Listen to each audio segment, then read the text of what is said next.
Okay, hello everyone. सो आज हम इस क्वेश्चन को डिस्कस कर लेते हैं। काफ़ी इंटरेस्टिंग क्वेश्चन था ये प्रोबेबिलिटी का। तो देखते हैं कि इसको हम अप्रोच किस तरीके से करेंगे। देखिए कि the following information is about the number of balls yellow, pink and red in 4 different bags ABCD। ठीक है, यहाँ पर इंफॉर्मेशन दी हुई है आपके पास 4 बैग्स A, B, C और D।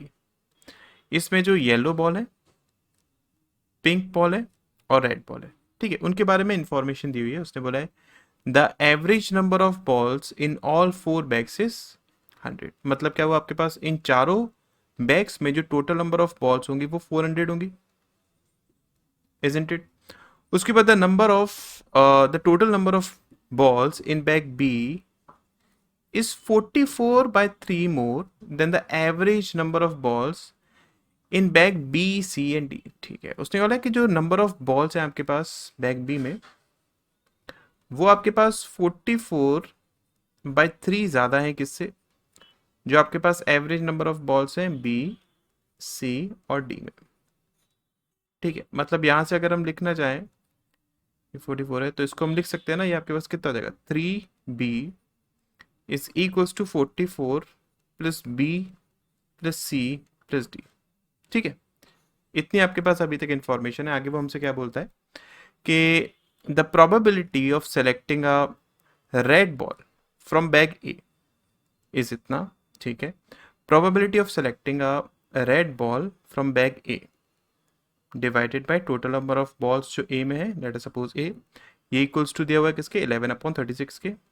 ठीक है, उसके बाद the probability of selecting a red ball from bag C is इतना।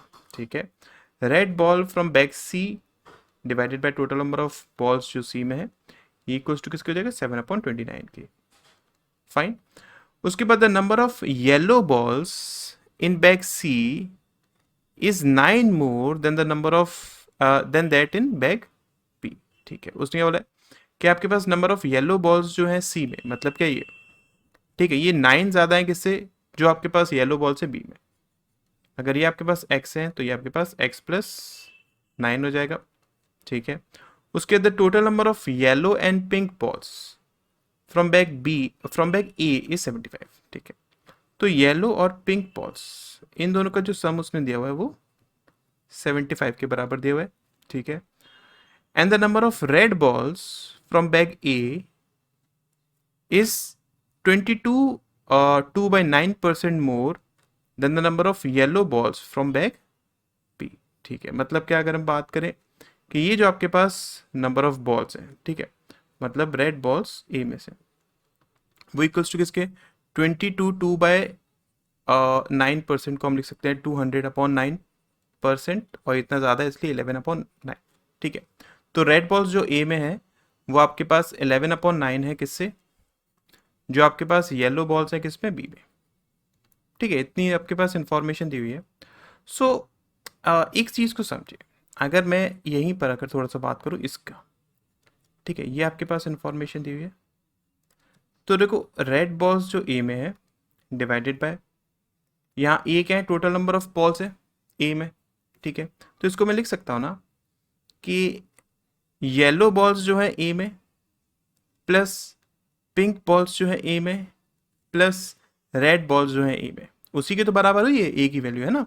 आपके पास येलो और पिंक बॉल 75 दी हुई है ना, तो इसको मैं लिख सकता हूँ ना कि 75 प्लस जो रेड बॉल्स है ए में, तो ये इक्वल्स टू किसके, 11/36 के।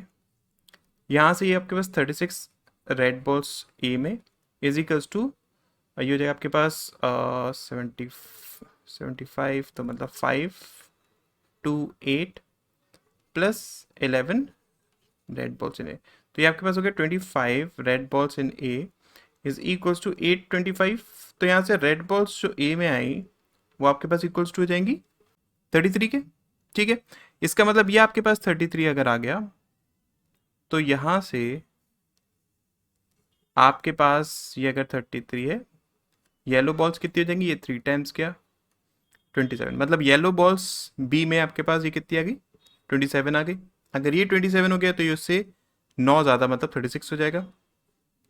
ठीक है, इतनी इंफॉर्मेशन समझ में आ गई। अच्छा चलिए आगे हम लोग लिख लेते हैं। उसने वाला है कि the number of red balls in D is 12 less than the number of pink balls in C. ठीक है, नंबर ऑफ रेड बॉल्स जो है आपके पास डी में, मतलब क्या ये वो 12 लेस हैं किससे, जो पिंक बॉल्स है आपकी सी में, मतलब इससे। तो अगर ये y है तो ये आपके पास y माइनस 12 हो जाएगा ना, इजंट इट। उसके बाद total number of balls in bag D is more than that in bag C. ठीक है, जो आपके पास टोटल नंबर ऑफ बॉल्स है बैग डी में वो ज़्यादा है किससे, सी से। ठीक है, ये हमारे पास अभी तक इन्फॉर्मेशन है। तो यहाँ से हम क्या क्या चीज़ और फाइंड आउट कर सकते हैं उसको समझते हैं।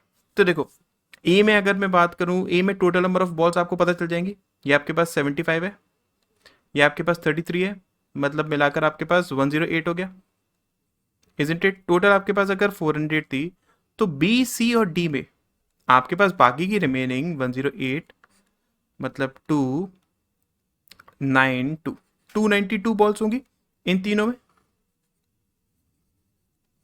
Isn't it. अब यहां पर देखिए, यहां इस साइड ये आपके पास B plus C plus D दिख रहा है, तो ये इक्वल्स टू किसके, 292 के। तो यहां से बी की वैल्यू आपके पास आ जाएगी ना 633 डिवाइडेड बाई 3 तो 112। ठीक है, तो बी में आपके पास टोटल नंबर ऑफ बॉल्स 112 आ गए, राइट। तो इसका मतलब सी और डी में आपके पास टोटल नंबर ऑफ बॉल्स कितनी बची है, हम 292 में से अगर 112 को सब्ट्रैक्ट कर दे तो 081 180 बची। तो ध्यान से समझिएगा, सी प्लस डी में टोटल नंबर ऑफ बॉल्स आपके पास 180 है, राइट, जिसमें डी में आपके पास नंबर ऑफ बॉल्स ज्यादा है किससे, सी से, है ना। अब ध्यान से समझिएगा, मैं आपको एक पॉइंट और यहां पर समझाता हूं। ये आपके पास जो गिवन है दिख रहा है, ये आपके पास जो गिवन था कि रेड बॉल जो आपके पास सी में थी divided by total number of ball जो सी में है उसका रेशियो 7:29 दिया हुआ है। तो इसका मतलब ये हुआ ना कि सी की जो आपके पास वैल्यू होगी वो 29 के मल्टीपल में होगी, इजंट इट। सी की जो आपके पास वैल्यू होगी वो 29 के मल्टीपल में होगी, मतलब क्या, टोटल नंबर ऑफ बॉल्स जो बैग सी में है वो 29 के मल्टीपल में होगी। ठीक है, अब 29 के मल्टीपल में है तो क्या हो सकती है, 29, 58, 87, इससे ज्यादा हो सकती है क्या। अगर मैं इससे ज्यादा कर देता हूं, इन दैट केस डी में जो बॉल्स है ना वो लेस हो जाएंगी फिर सी से, तो इसलिए हम उसको हम कंसीडर नहीं कर सकते। ठीक, अच्छा, क्या सी में नंबर ऑफ बॉल्स 29 हो सकती हैं, बताइए। आपके पास अगर मैं देखूं तो सी में जो येलो बॉल्स हैं वही आपके पास कितनी है, 36 है। इसका मतलब टोटल नंबर ऑफ बॉल्स 29 तो हो ही नहीं सकती है ना, राइट। तो इसलिए ये पॉसिबिलिटी आपकी नहीं हो सकती। अच्छा, क्या 58 हो सकता है, अगर हम 58 कंसीडर करके चलते हैं, इसको मैं थोड़ा सा पेन चेंज करके फिर से आपको समझाने की कोशिश करता हूँ। देखिए, अगर मैं 58 लेकर चलता हूँ ना, तो इन दैट केस क्या हो जाएगा, ध्यान से समझिएगा। आप इस वाली इक्वेशन का यूज करिए तो आपके पास रेड बॉल्स जो सी में है वो आपके पास कितनी हो जाएंगी, 14 हो जाएंगी। ठीक है, 14 हो गई, बाकी की रिमेनिंग आपके पास कितनी बची, 8, 8 बॉल्स ये हो जाएंगी। अब अगर 8 बॉल ये हो गई तो यहाँ पर y माइनस 12 ये आपके पास जो रेड बॉल्स है डी में वो तो नेगेटिव में हो जाएंगी, वो पॉसिबल नहीं है। इसका मतलब क्या हो गया कि आपके पास सी में 58 बॉल्स भी नहीं हो सकती, आपके पास सिर्फ 87 बॉल्स ही होंगी, उसी की पॉसिबिलिटी बचती है यहाँ पर। ठीक है, तो बस अब आप सी में 87 बॉल्स पुट कर लीजिए।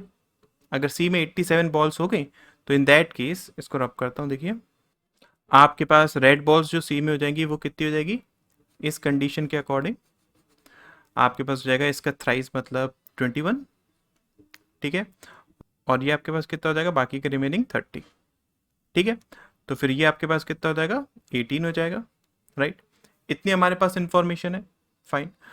अब वो हमसे एक क्वेश्चन में क्या पूछता है हम उसको समझते हैं। वो हमसे क्वेश्चन में पूछता है कि the probability of getting a red ball each if one ball is drawn from bags A B and C is इतना।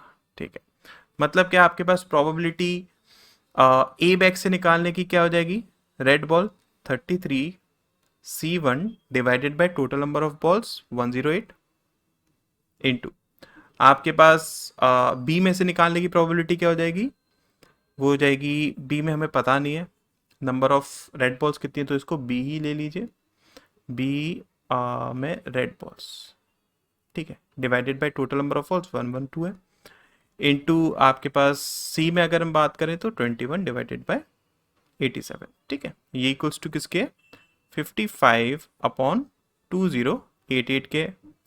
यहाँ से हम सॉल्व करेंगे तो आपके पास बी में रेड बॉल्स कितनी आ जाएंगी 40, ठीक है। तो अगर ये आपके पास नंबर ऑफ रेड बॉल्स 40 हो गई, इन दैट केस बाकी की रिमेनिंग आपके पास ये हो जाएंगी कितनी 45, ठीक है। अब वो क्वेश्चन में हमसे पूछता क्या है कि then what is the probability of choosing 2 pink balls from bag B, ठीक है। तो बैग बी में टोटल नंबर ऑफ बॉल्स आपके पास ये हैं, पिंक बॉल्स आपके पास ये हैं, आपको 2 पिंक बॉल्स निकालने की प्रोबेबिलिटी निकालनी है, तो 45 इंटू 44 डिवाइडेड बाय 112 इंटू 111 हो जाएगा, ठीक है। तो ये इक्वल्स टू किसके हो जाएगा 11 टाइम्स क्या 28 टाइम्स क्या 3 से 15 टाइम्स गया, ये आपके पास 3 से गया 37 टाइम्स, तो ये आपके पास होगा 165/7, ये आपके पास आ रहा है 6। अगर हम ऑप्शंस के थ्रू देखेंगे तो आपके पास डी इसका राइट आंसर हो जाएगा, ठीक है, बिकॉज एंड में आपके पास यूनिट डिजिट कितनी आ रही है 6, फाइन। तो इसको अगर हम चेक करेंगे डी इसका राइट आंसर हो जाएगा, ठीक है। क्वेश्चन ऑब्वियसली लेंदी है थोड़ा सा, ये एक हम मान सकते हैं कि स्लेट टाइप का है, इस पर बेस्ड 2-3 क्वेश्चंस आपको एग्जाम्स में मिल सकते हैं। तो आई होप एक्सप्लेनेशन समझ में आई होगी, इसमें काफ़ी आपको वैल्यूज़ को चेक करके इसको सॉल्व करना था, ठीक है। तो अगर वीडियो अच्छी लगी हो तो वीडियो को लाइक करिएगा, चैनल को सब्सक्राइब करिएगा और अपने फ्रेंड्स को इस चैनल के बारे में ज़रूर बताइएगा। मैं ऐसी वीडियोस डेली लाता रहता हूँ। Thank you so much.